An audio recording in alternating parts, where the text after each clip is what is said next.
Valfrido Vardi é advogado especializado em Direito Empresarial. Formado em Direito e Filosofia pela USP, é presidente do Instituto para a Reforma das Relações entre Estado e Empresa. Tem vários artigos e mais de uma dezena de livros publicados. Acaba de lançar sua mais recente obra, O Espetáculo da Corrupção, como um sistema corrupto e o modo de combatê-lo estão destruindo o país. Nesta conversa, ele faz uma análise do momento atual do Brasil, defende a regulamentação do lobby pré- e pós-eleitoral e compara o combate à corrupção ao câncer. Diz que é preciso matar a doença sem matar o paciente. Dr. Valfrido Vardi, muito obrigada por conversar com a gente. Em primeiro lugar, parabéns pelo lançamento de mais um livro. Rosiane, estou muito feliz de estar aqui com você, com os teus espectadores, e feliz também por lançar esse livro, que é um livro importante para mim, O Espetáculo da Corrupção. E falar sobre esse livro para você é uma alegria. Olha só, o nome do livro já chama atenção, Espetáculo da Corrupção, mas chama atenção também que logo no começo o senhor parece ir naquela contramão dos que são meros críticos do que diz espetacularização, né, da justiça, da atuação policial. Logo no começo o senhor fala que dedica o livro, até anotei, às mulheres e aos homens do Brasil que dedicam suas vidas ao combate à corrupção. Ou seja, não é uma obra de caça às bruxas, ao Ministério Público, à Justiça, não. De forma alguma. Você notou muito bem, esse livro parte da premissa, uma premissa de um axioma, de uma verdade que não tem como se afastar, que a corrupção é um mal. A corrupção é um mal e precisa ser combatida. Né? Agora, não há nada tão bom, né? Não há uma arma tão boa contra o mal que não possa ser melhorada. Não é isso? Então, o livro ele propõe um desenvolvimento à maneira como temos combatido a corrupção e, obviamente, todo desenvolvimento pressupõe críticas. Então, faz críticas e sugere maneiras de superar as críticas. É um livro com críticas, mas não de apologia à corrupção. O senhor acha que em algum momento existe essa confusão com o papel do advogado? Como se o advogado que defende essas pessoas suspeitas de envolvimento com crime de corrupção, ele defendesse a corrupção em si? Olha, o que eu tenho visto, sobretudo no contexto da advocacia criminal, é uma vontade muito grande de defender garantias individuais. Né? Nós lutamos muito para que determinadas garantias do cidadão, que protegem o cidadão contra o Estado, né? Porque o Estado é uma brutalidade em força e poder, né? Que essas garantias não se esvaneçam, que elas não acabem. E isso é também positivo. Essa luta pelas garantias é fundamental.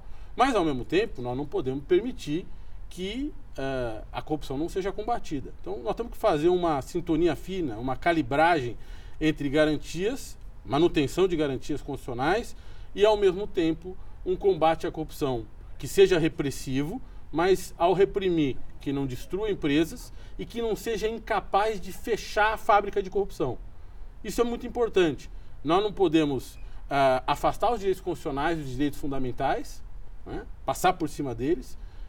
Nós temos que combater a corrupção, nós temos que combater as causas da corrupção e nós temos que impedir que o combate à corrupção cause efeitos colaterais adversos para as empresas do Brasil. Porque sem empresa não tem emprego, sem emprego não tem renda, não tem consumo, não tem tributação, não tem desenvolvimento para o país. O nome do livro, inclusive, fala, né, exatamente como que, como escândalo da corrupção, como um sistema corrupto e o modo de combatê-lo estão destruindo o país. É nessa linha aí, de fazer esse círculo de sem empresa, esse é o principal mal que o senhor vê da forma? Eu acho que nós temos três situações importantes, né? Nós temos um ponto de inflexão no combate à corrupção, que é o aparecimento em 2013 de duas leis muito importantes. A lei de organização criminosa, a chamada lei de delação premiada, e a lei anticorrupção. Né?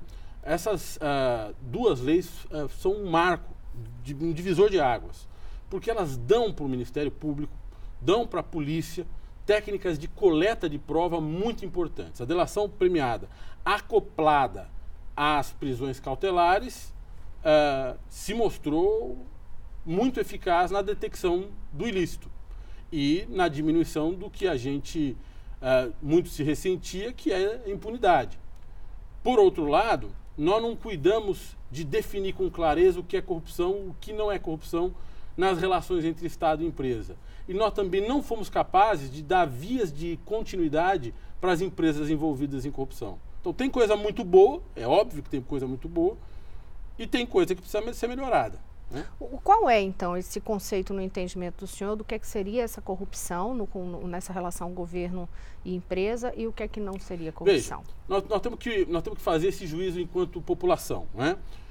Me parece que nós não vamos conseguir fechar a fábrica de corrupção se nós não regularmos o lobby. E quando eu me refiro ao lobby, eu me refiro ao lobby eleitoral, ou pré-eleitoral, e pós-eleitoral. Ou seja, financiamento de campanha, aquelas doações que são feitas para financiar a política, né? Isso antes de eleger as pessoas aos cargos públicos, e depois de eleitos, né? Aquela pressão que a sociedade civil faz para que cada agente público satisfaça um interesse que existe na sociedade civil. Portanto, nós precisamos resolver esse problema. Nós temos uma regulação muito frouxa de lobby no Brasil, ou inexistente. Né? Se a gente olhar para o modelo americano, as empresas e outros grupos de pressão da sociedade civil financiam as candidaturas, né? Largamente por meio dos chamados PACs, Political Action Committees, e depois das eleições também financiam a política americana por meio dos chamados Super PACs, desde 2010. Podem fazer doações indiretas para partidos e candidatos no meio do caminho. É uma maneira da sociedade civil eleger e premiar aqueles candidatos que, de certa forma, ou aqueles agentes públicos que, de certa forma, defendem com transparência os seus interesses. Né? Nós precisamos ter alguma coisa nesse sentido aqui, porque essa é uma pressão inevitável da sociedade. É como água de chuva. Quer dizer, nós não temos como frear isso. As empresas, os grupos da sociedade civil vão querer, de alguma forma, se infiltrar no Estado para trazer os governos para, de certa forma, beneficiá-los. Isso é normal, é natural no processo democrático. Agora, nós precisamos racionalizar isso, de certa forma, amestrar essa relação. Sem isso, tudo vai ser corrupção.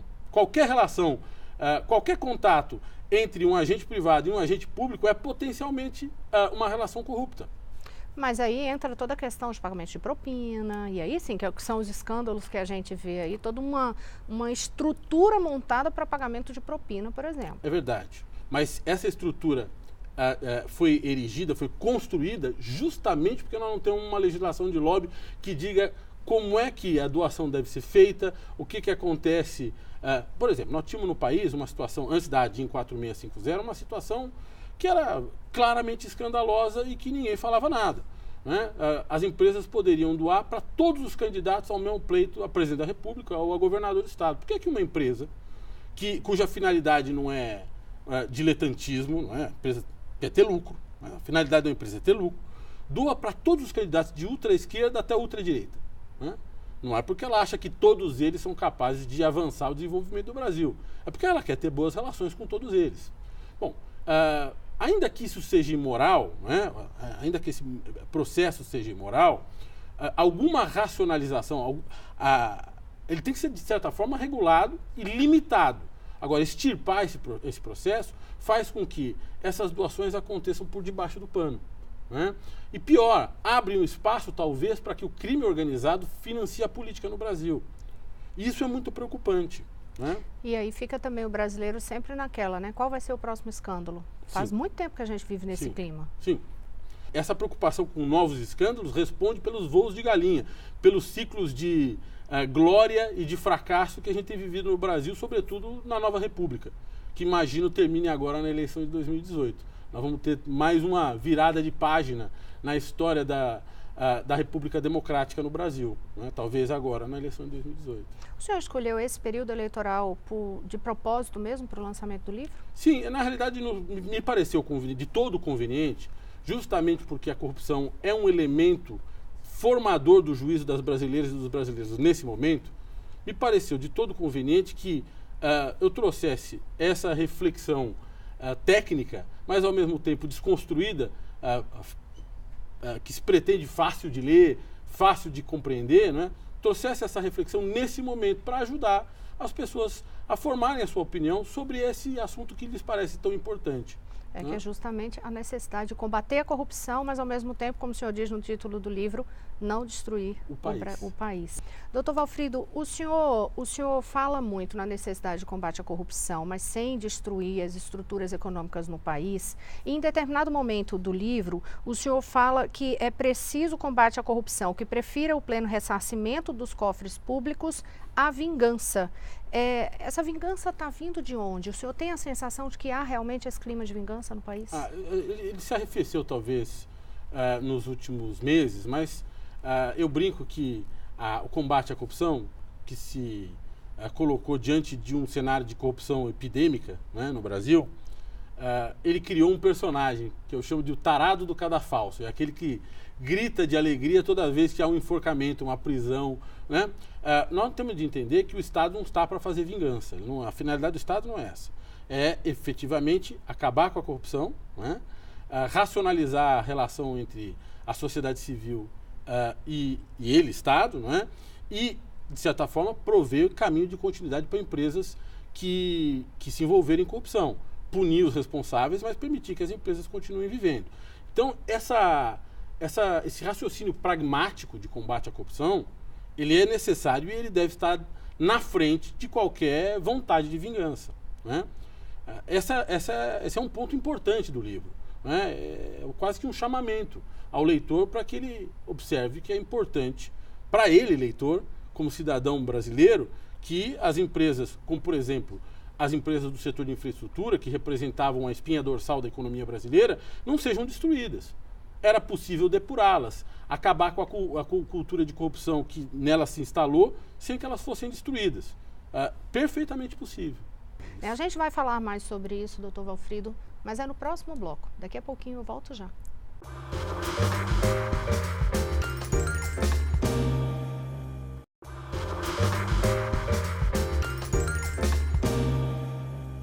Estamos de volta. Hoje eu converso com o advogado Valfrido Arde.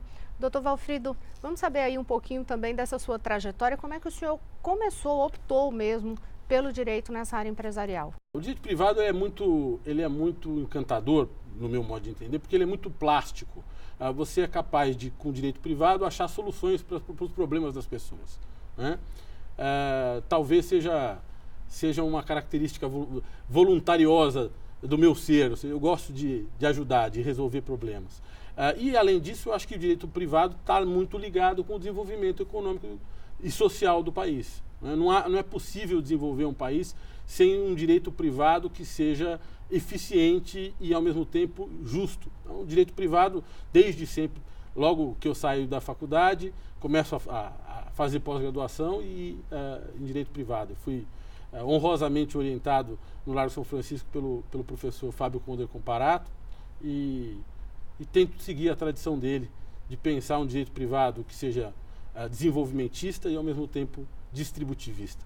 Nos últimos anos, o Brasil passou por vários escândalos de corrupção, principalmente com a Operação Lava Jato, aí, que vai direto no foco dessa corrupção partindo de empresas, né? Neste caso específico da Lava Jato, com empresas que são da área de infraestrutura.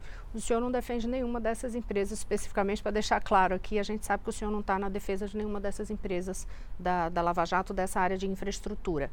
Mas pela experiência que o senhor tem nesse segmento, né, empresarial, o senhor consegue vislumbrar alguma recuperação, reestruturação desse ambiente de infraestrutura no país e dessas empresas? Ainda não, por uma questão muito simples. Nós não conseguimos criar uma estrutura de guichê único para acordos de leniência. Para que o seu espectador saiba, o acordo de leniência é uma figura que está presente na legislação, na lei anticorrupção, e ele tem uma dupla função. Primeiro, ele tem a função de incentivar a cooperação das empresas com o Estado no combate à corrupção. Ou seja, a empresa que trouxer provas e criar estruturas para detectar e combater a corrupção dentro de si, né, recebe um benefício, um abono na multa, caso ela tenha causado um dano ao erário, aos cofres públicos. Então, esse é o primeiro incentivo para colaborar. A segunda finalidade do acordo de leniência é fazer com que as empresas não sejam consideradas ímprobas, ou seja, não sejam impedidas de contratar com o Estado. Para uma empreiteira, contratar com o Estado é vida ou morte. Sem contratar com o Estado, financiamento, contratos administrativos, concessões públicas, ela está morta, né? O fato é que nós não temos ainda um guichê único onde celebrar acordos de leniência. A lei fala que tem que ir na CGU, na Controladoria Geral da União. Porém, como o Ministério Público é o monopolista da ação penal, é ele que move a ação penal, e ao mesmo tempo também tem competência para mover a ação de improbidade, muitas empresas foram celebrar acordos de leniência lá no Ministério Público. Quando fizeram, a CGU não reconhecia. A AGU também tinha competência para as ações de improbidade. Eu tenho competência para as ações de improbidade. E aí torcia o nariz. Chegavam a um acordo no Ministério Público, a CGU não reconhecia e o TCU não gostou do valor ou achou que o valor é insuficiente. Havia um problema de monopólio, de cartel, por exemplo. E aí o CAD queria também estar envolvido. Quando se tratava de empresas de capital aberto, a CVM também tinha competência sobre o assunto, a Comissão de Valores Imobiliários. E se tratasse de um banco, por exemplo, também o Banco Central do Brasil. Essa crise, esse distúrbio de múltiplas personalidades dos órgãos estatais de combate à corrupção vem tornando muito dificultosa a celebração de um acordo de leniência que pare de pé e que permita, assim que celebrado, que essas empresas acabem com o seu problema cadastral imediato. A empresa que aparece no jornal envolvida em corrupção já tem um problema cadastral imediato, ninguém quer saber dela, né? Então, o acordo de leniência é uma maneira de virar a página, limpar a casa e virar a página. Os acordos de leniência não têm sido celebrados de maneira rápida o suficiente e eficaz o suficiente para que as empresas virem a página. Sem virar a página, o que é que acontece? Aí vem o que o senhor até falou no primeiro bloco. Então, acho que dá para ambientar até em números, né? O senhor trata disso, da questão dos números, do que todos esses escândalos terminaram gerando na economia, o impacto disso na economia e na questão do desemprego no país. Nós precisamos ter empresas que sobrevivam justamente para pagar o estrago que elas fizeram, para devolver aos cofres públicos, né, ao erário, para pagar a indenização e a multa. Se elas quebrarem, nós vamos ter um duplo problema, né? Empresas quebradas que não geram mais riqueza e não distribuem renda, e ao mesmo tempo nós vamos ter os cofres públicos não ressarcidos. E os números que eu trago no livro são números públicos. Eu trouxe um estudo da GO Consultores, que foi veiculado pelo G1, né, do Grupo Globo, que traz lá um impacto de quase 200 bilhões no PIB. Se nós olharmos para a vítima da Lava Jato, a primeira vítima da Lava Jato, que é a Petrobras, ela nesse período perdeu 400 bilhões de reais de valor. Óbvio que nem tudo isso é por conta da exposição negativa que ela teve, mas muito disso se deve à exposição negativa que ela teve, né? Então, nós temos que achar um jeito de preservar as empresas, pensar mais nisso e criar uma política nacional de anticorrupção que seja capaz de combater a corrupção sem destruir empresas. Como é que isso seria possível? O senhor já falou na questão da regulação do lobby, né, para poder aprovar, que é um tema que, aliás, existe uma resistência muito grande no país, né? O senhor diria que existe até um certo preconceito? Sim, há a demonização do lobby como se fosse uma coisa absurda ou 100% negativa. Numa democracia continental e num país com o tamanho do nosso, inserido sob regime de produção capitalista, não é possível fazer política sem dinheiro. E não é possível onerar os cofres públicos. O país precisa de dinheiro para outras coisas. Nós precisamos trazer os partícipes do processo político, os partícipes privados do processo político, para financiar a campanha de uma maneira racional e lícita, né? E, ao mesmo tempo, nós temos no lobby pós-eleitoral, Rosana, nós temos 400 frentes parlamentares, 400 e tantas, nessa 55ª legislatura que se encerra agora em 2018, submetidas a uma única regra, que é o financiamento com dinheiro privado. Ou seja, a regra da mesa diretora da Câmara dos Deputados diz que essas frentes têm que ser financiadas com dinheiro privado. Ora, isso não é uma porta aberta, uma falta de regulação dessa maneira, uma porta aberta para qualquer tipo de juízo, dizendo que isso é corrupção, aquilo é corrupção? Não, tem novos escândalos. Além disso, o que eu sugiro no livro é que a gente crie uma autarquia para cuidar de política nacional de anticorrupção, de combate à corrupção, que seja o guichê único para celebrar acordos de leniência e, ao mesmo tempo, produza regulação em matéria de combate à corrupção.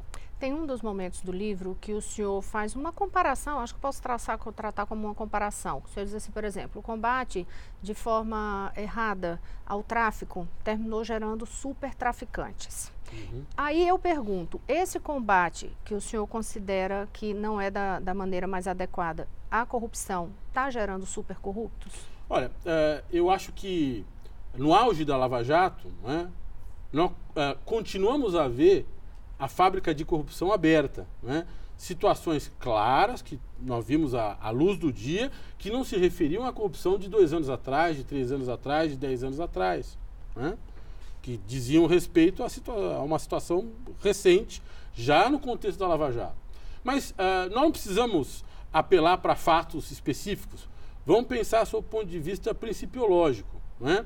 O que faz um combate puramente repressivo ao tráfico de drogas? Na realidade, ele se livra dos traficantes mais amedrontados, né? Mas aqueles mais resistentes, mais sofisticados, aqueles sem nenhum escrúpulo e mais perigosos, eles se aproveitam porque justamente o mercado, os competidores no mercado diminuíram. A mesma coisa vai acontecer com a corrupção e com os lucros da corrupção, né? Nós precisamos fechar a fábrica de corrupção.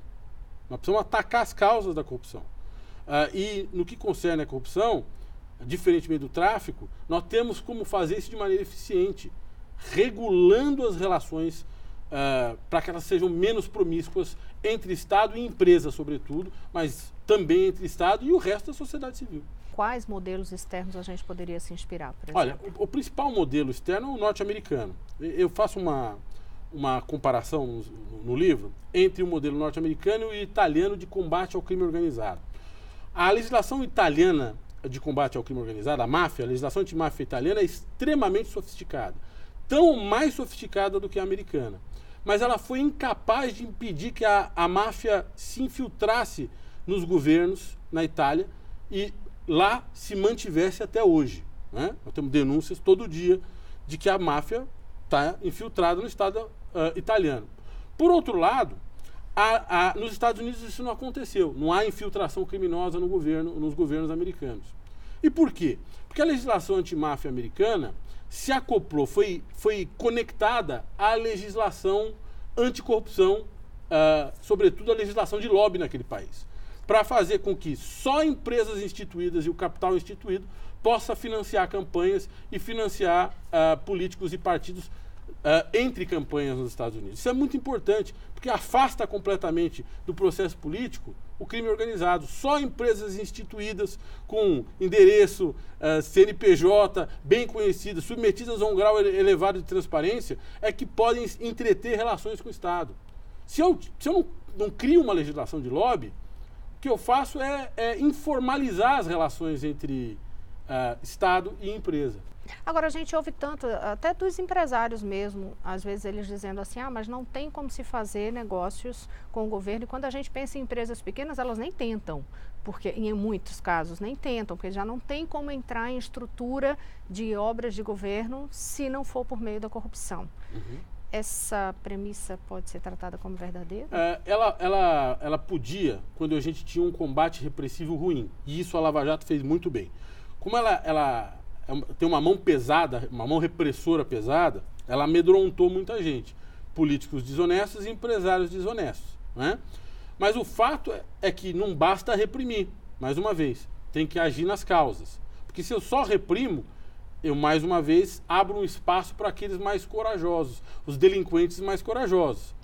Então a gente já está quase acabando. Eu queria aproveitar um trecho que tem do seu livro também aqui para a gente encerrar essa conversa, que diz assim: combater a corrupção é como combater um câncer. É necessário matar o câncer sem matar o paciente, sob a dificuldade extraordinária de que ambos, o câncer e o paciente, habitam no mesmo corpo. É isso aí. Essa é a sua conclusão. Exatamente.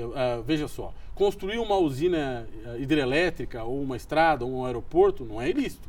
É importante para o país, né?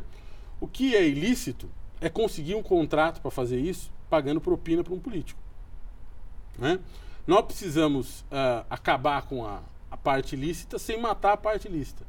E essa é a dificuldade. Como é que você depura o ilícito das relações econômicas que são indispensáveis para o país, né? Nós não conseguimos fazer isso ainda, não estamos conseguindo fazer isso ainda. E temos que refletir, temos que nos unir para criar uma legislação e criar uma política de combate à corrupção que seja capaz de matar as células cancerosas e manter o paciente vivo. Valfrido, muito obrigada. Já acabou. Uma honra. Muito obrigado a você.